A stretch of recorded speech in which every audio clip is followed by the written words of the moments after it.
All right, so for the last one, the last part of the state of play, the last of the topics, Deathloop, right? So we already know that the whole reason for the state of play was Deathloop. We should have seen it coming. We thought it was going to be some other shit, but Deathloop is it. They showed us quite a bit of Deathloop. They gave us a lot more in-depth, almost 10 minutes into it, and I got a better understanding of the game. So with us seeing this as it is now, how do you feel about it? I don't know if you had really like different thoughts. I had different feelings about the game before, but this has opened my eyes a little bit more to the game now. But me too. So I wasn't super excited when they said that they were going to show Deathloop in the state of play, because in my mind I was like, man, we've seeing some stuff. I've seen this enough, you know. Like I already knew it was going to be like Dishonored, and I think this trailer kind of demonstrated that it looks just like Dishonored and feels just like Dishonored. Yeah, with the teleporting, and the way you're holding. I think like because I mentioned that and you were like, maybe. I think you were like thinking maybe it is, but now I think this kind of confirms it. Yeah, like it's almost like Arcane Games has their own little style now. Because the characters even look like the animation looks like, and even that other one, like Dishonored. That other one they're bringing out, Red Dawn or something like that, that looked like Dishonored too, and it's like I think that's fine. I think that's cool. They have their own little kind of like style. It's like Borderlands. When you see, or like Fallout. When you see it, you know who it is. You know what it is.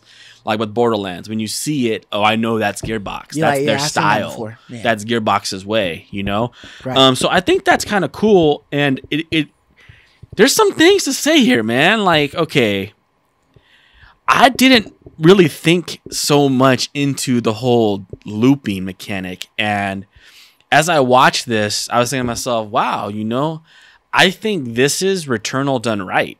Like, in my opinion, like, this is what I kind of wish Returnal more so was. And I'll explain why. Because when you come back, it's the exact same world. It doesn't change. Like, so it is like, you know, the movie Tomorrow. Yeah. Edge of Tomorrow. Yeah. With Tom Cruise. That's more how I imagine. Because you know what's game. going to happen, right. So you know to avoid it or exactly. To you know exactly what you're gonna see, and that's exciting to me. Like that notion is cool. Where like I'm coming back, but this world is the same, and so I can trick it. Where like it doesn't feel that way in Returnal. It's a whole new map, a whole new reel. Yeah. And it's like that's disheartening. And also you take all your guns with you, bro. Like you take your arsenal. They were talking about in the world, you collect an arsenal and you take it back with you. And it's like, see, when you find that dope gun, this is what was one of your main complaints about Returnal was that I have to go refine it again. Here you don't. If there's a gun you really like that was dope, you take that with you. You bring back stuff with you. That's like my only thing is you bring stuff back with you. Explain it, but there was something that I was seeing. It had something to do with like when your character dies, that you can find your corpse in that world and collect your energy. It was the energy that let you upgrade your dude. I think. I thought it was an item that was on him that you could collect. So I thought that would be the only way you would be able to get like a good gun that you had would be like to find your body again and pick that gun up again. I think at the end of every mission, you have the resource, that item you pick up off your body, or you collect throughout the game. The way I understand it. Is there a mission? Because I thought this was literally a straight shot, point A to X. What I mean by mission, is once you kill a target. I'm thinking maybe like this is my opinion. We weren't told. Yeah. But the way they made it sound is like you have a resource that you spend that lets you upgrade things and keep things. So the question is, when are they letting you use that resource? So my guess is in between assassinations. Because like that's another thing too. I think it would have to be that way, right? Because when that girl comes in the world, is she just going to chase me now for the rest of the game? Or does she come in and out between assassinations? Well, it looked like she was hunting you.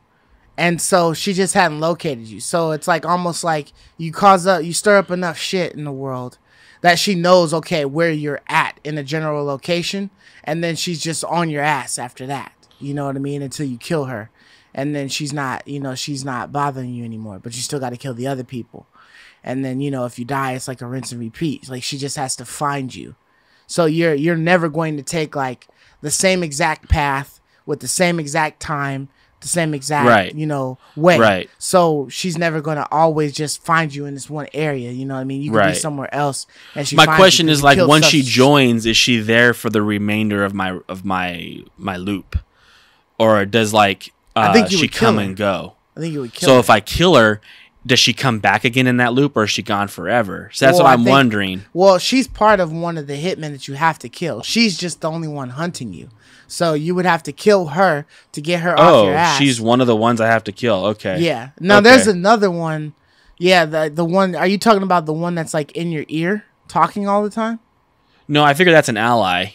Yeah, I wasn't sure if that was an ally or that's an enemy. ally. I thought that was an ally that's helping me. Right. Another cool thing. Yeah, the other girl, she just that actually helps me a lot. You explaining that to me helps me a lot. So it sounds like once I kill her, she won't come back. Right. Okay, that actually helps me a lot. Until your next loop, and then she's back, and so she's actually one of my targets. So she's actually a member of my targets. That actually changes my mind, because my first thought was like, damn, I'll use this example. We're playing Dark Souls, and you've been invaded. And I'm like, shit, man! I just want to be left alone. I'm trying to get through here. And you gotta keep and like I'm not. That's not fun for me. I don't know. Maybe that's a mechanic that some people like, but that mechanic's never been fun for me.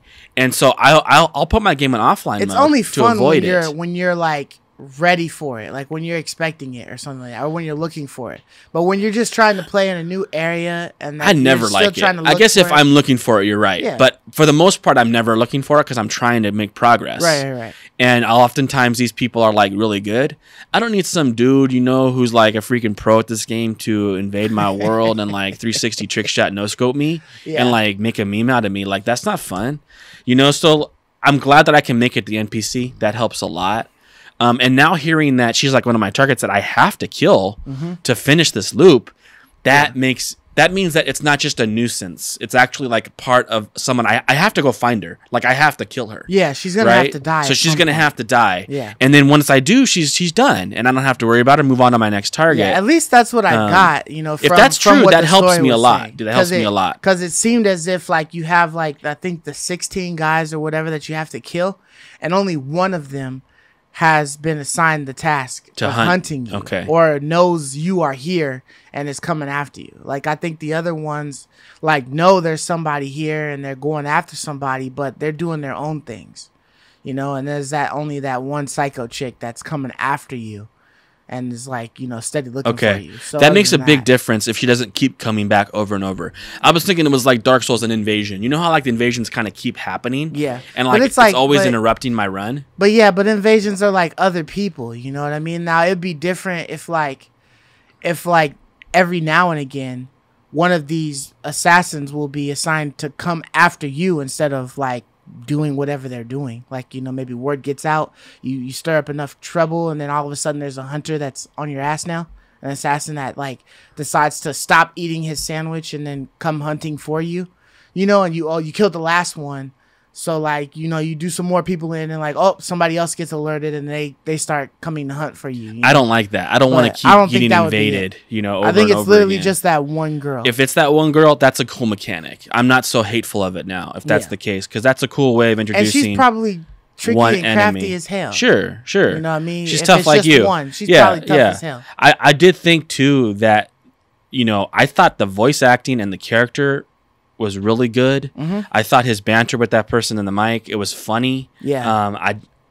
It was really good, man. Like, I think this game is really, really solid. I'm actually really excited to play it. Yeah. It looks like it's almost a one-hit kill too. Like, if you get hit, you kind of die. Yeah. And I'm glad it doesn't really look like Fallout.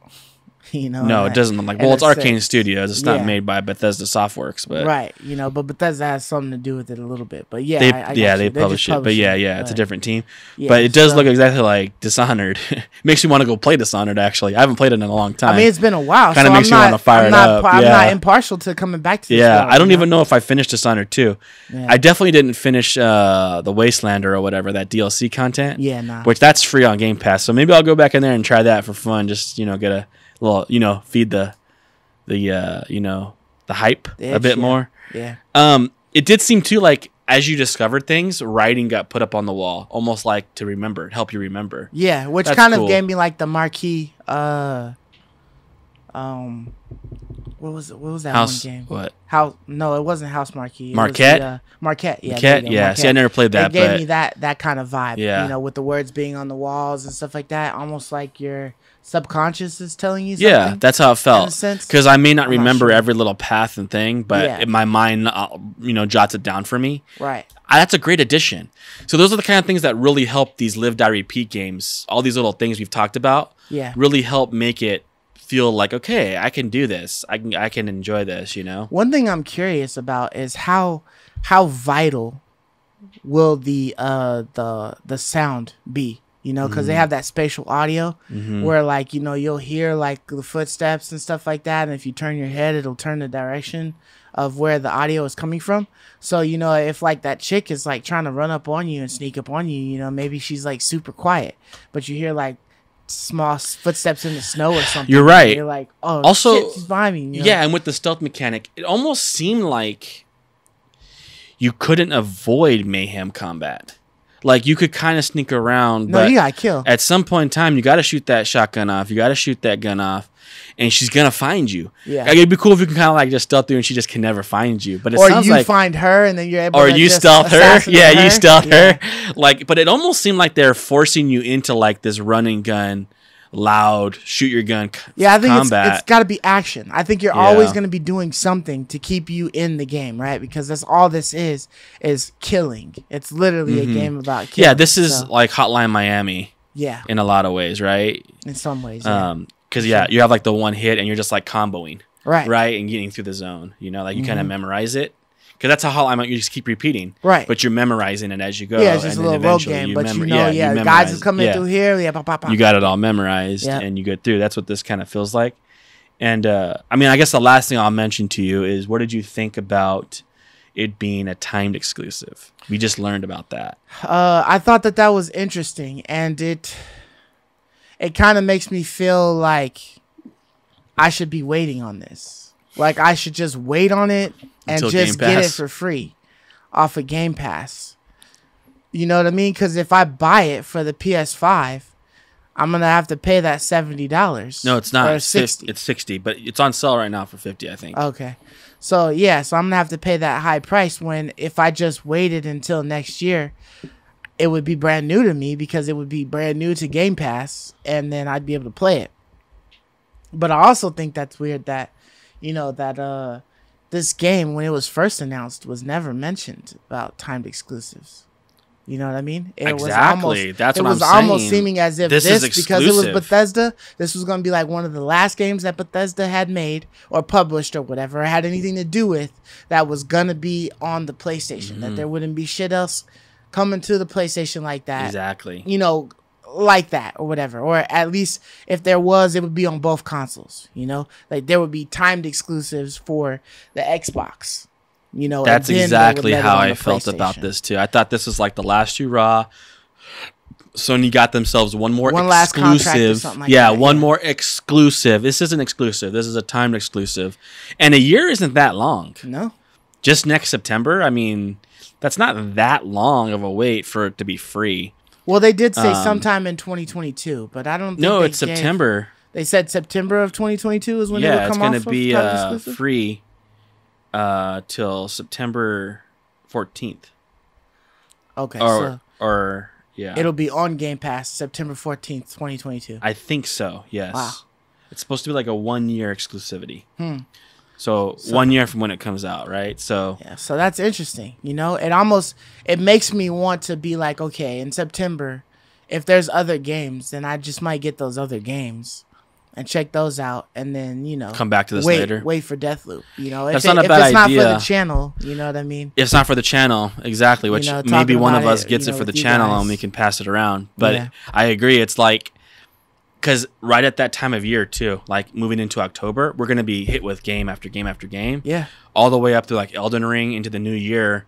And by then, you know, you're like, well, shoot, I got plenty of games to carry me. Yeah, to hold me over until September. You know, and I'll get this for free. It's tough, man. It's a tough choice. Yeah, I mean, that's why I'm not the biggest fan of these timed exclusive things. Like, they really don't seem to be as much of a selling point as I think sometimes these companies think they are. Yeah. You know, people wait. Yeah, I think it's more so if there was a drought. Like if Deathloop had have come a drought out matters when it was supposed to come out, I think that everyone would buy it would have been done, and Mm-hmm. we probably wouldn't have even known about the timed exclusive at that point. We would just bought it because we needed a game to play. Yeah, you know what I mean. But the fact that now it's like it's been so long, and then there's so many other games that are coming down the pipeline too because they've been pushed back, you know, further and whatnot. You might still be playing Kenna. You know what I mean? In August, you know. Exactly. And this thing, you know, comes out in September. So you're like, I'll just wait. You know what I mean? And then it's like, you know, a couple months pass. You get like me and you just like, nah, well, it's going to be like 6 months old. I'm not going to play it now. Yeah, it's going to be like, okay, I'm playing Kenna next month and I'm playing, you know, I forget that other one that we were going to play in September. There was another one that was coming out. What was it, Jumanji? Can't remember the name of it now. But then, you know, like I'm playing Far Cry. Yeah. And then I'm playing, you know, Far Cry 6. Hogwarts. And then I'm playing Gotham Knights because those are all coming out next year. Right. When am I going to find time, you know, to slip like this if you end up not getting it this year, then you might as well wait until it gets on Game Pass. If you had Game Pass. I mean, I understand the people that have the PlayStation only, you know, they're just going to get it. But as far as like somebody with both consoles, it's kind of like you can fully enjoy this game. Yeah, if you only have a PS5, you're getting this. Yeah. But if you have access to Game Pass, you're really might contemplate it's really a serious thought. Yeah. Do I want to get this now or wait? Because a year is not a long time. Right. I mean, you pay quite a bit for Game Pass. You know, you pay quite a bit for Game Pass to get that feature. So it's kind of like, why wouldn't you just take more advantage of it and figure out how you can spend less on other stuff? Yeah. Right? Because, I mean, if anything is coming to Game Pass, but it's on the other system, I'm just going to always play it on the Game Pass. You know? Yeah. That's what it's going to be. Exactly. So, I mean, that's interesting, you know. So it's a choice. I'm trying to see if there'll be any more like that. I'm curious to see if Bethesda will allow any more of their newer games to be on the PlayStation, like later on. Oh, as timed exclusive kind of thing. Yeah, as like, you know, Xbox is doing a timed exclusive. Like, hey, it's here day one, Game Pass, free $99 all the time, but in a year, we will allow PlayStation to get I wouldn't be surprised, and I think that's really one of the only ways to do timed exclusives is when you can hide it. Because I think because this is like an agreement, it's kind of got to be disclosed to the public, like just so you know. I guess, but I mean, honestly, I don't know if we would have heard about it being a timed exclusive if it had released 3 months ago when it was supposed to release. We may have not have taken note of it, but I think it would still have to have been disclosed. Like on the box somewhere? Or just told to the public that Sony would have, it's probably part of like the arrangement. Yeah. But but Sony doesn't have to say that Horizon Forbidden West is a timed exclusive and it's going to come out on PC in 3 years. They can keep that as quiet as they want and just choose to release it when they want because they own it. And I think that's what's cool with Microsoft. I do tend to think at some point in time these games will be released. Elder Scrolls 6, Starfield, these types of games that are exclusive to Xbox will be released at some point in time on PlayStation.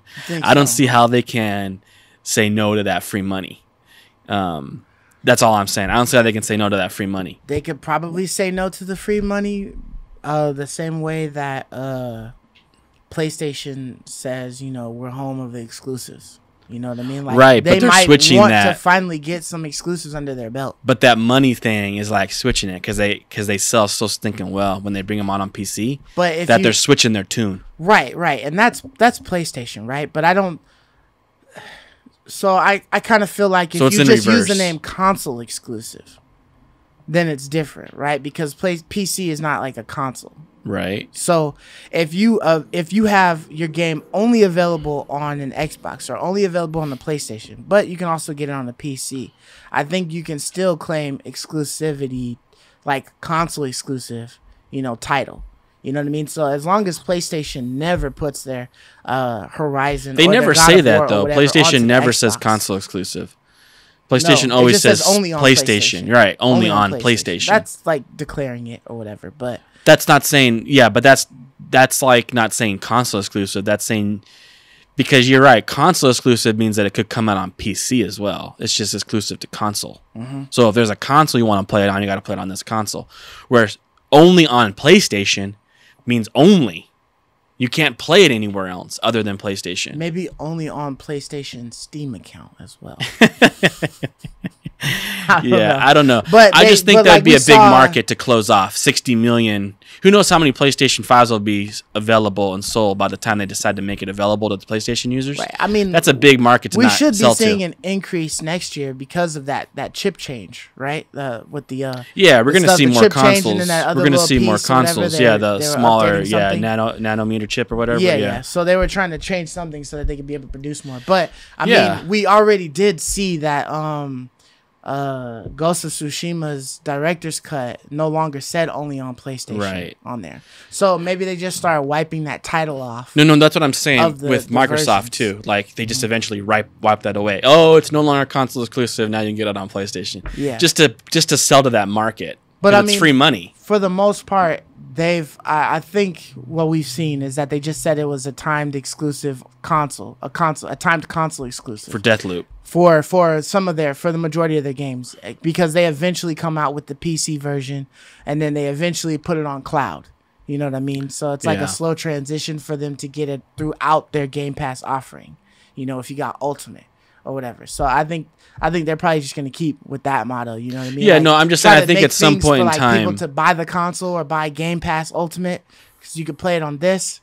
And then eventually, you know, in a couple of weeks or like 2 months or so, you'll be able to play it on PC. Yeah, I know they're going to keep that model. I'm just saying that I think maybe a couple years down the road, they'll do what Sony's doing and pull off the exclusivity tags and make it available. And start allowing it on their rival console? On the PC. Oh, well, yeah. I mean, because that's what... maybe because I'm thinking Bethesda's always been available on the rival console, that in this sense... it will be, but that's a good point. Maybe because it's legitimately now first party studio, maybe it will never go on a PlayStation. That's a good point.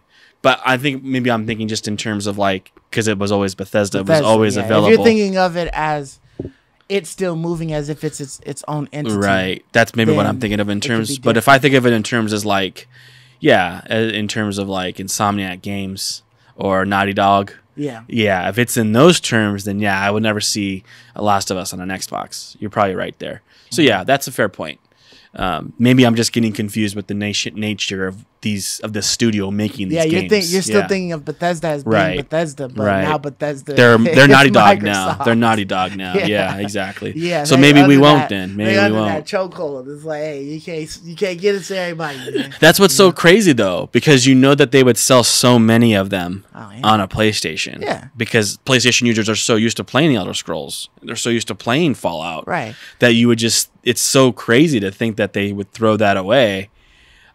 But maybe they will. But I mean, honestly, I could see it being like a cool move if like by the time Bethesda's games are like worth like the theoretical $10. They're free on Game Pass, but if people didn't want to buy Game Pass and they're just purchasing the game, if it's like at some point available for like $10 at GameStop, that all of a sudden it's ported over to PS5 and PlayStation, PS4, and so now you can get it now. You gotta pay $60 for it, but you can get it on. That's what I'm saying. You know what I mean? That's Maybe what I'm they saying. wait that long. That's what I'm it's saying. Just like it's so old, and that's what I'm saying. People don't even care about it being on another console anymore as an exclusive. That's kind of like what I'm saying. Shit that's come out after it. That's kind of what I'm saying. Yeah. But it may still never happen because your point. Yeah. But that's what I'm kind of saying. Like it's so stinking old.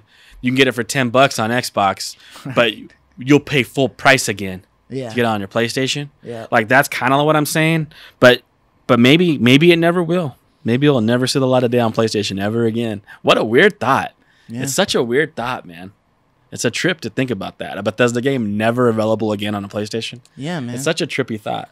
That is. It's a trip to think about. Yeah, it's weird, but it's what it is we now. Gotta eventually it's what it is now. It's what it is now, man. But so that looks like that's it for the topics that we had this week. So thank you everybody for tuning in. Thank you for listening. If you haven't yet, please subscribe. Comment down below with one of the games that you felt was like exciting that they showcased in the State of Play. They did quite a few. You know what I mean? And a lot of them we've seen already, but they gave us a little bit more insight into them. So I thought that was. It wasn't bad. Cool. It wasn't a bad show. I was initially disappointed when I saw the announcement, but when I watched, I was like, I actually kind of enjoyed a lot of these trailers. You know? Yeah. Yeah, I definitely enjoyed the more deeper look into Deathloop. And Deathloop really helped me understand it, you know? Yeah, it helped me appreciate the game a little bit more, you know, and see what's going on. And just how much work they put into it. It's very smart. I think what they've done with the loop. Right. Like I said, it's like I feel like it's what Returnal could have been. So it's really exciting. I'm pumped. So, yeah. Once again, the Patreon link is down below if you guys would like to support. There's also a shop there just in case you guys want to get any WLG shirts, be part of the Schmgiggins group or anything like that. I don't know if I got the mugs on there, but I'll put the mugs on there just in case you guys are interested at all. Yeah, so until next week, we'll catch you guys later. Deuces. Peace. See you. I love you, mate.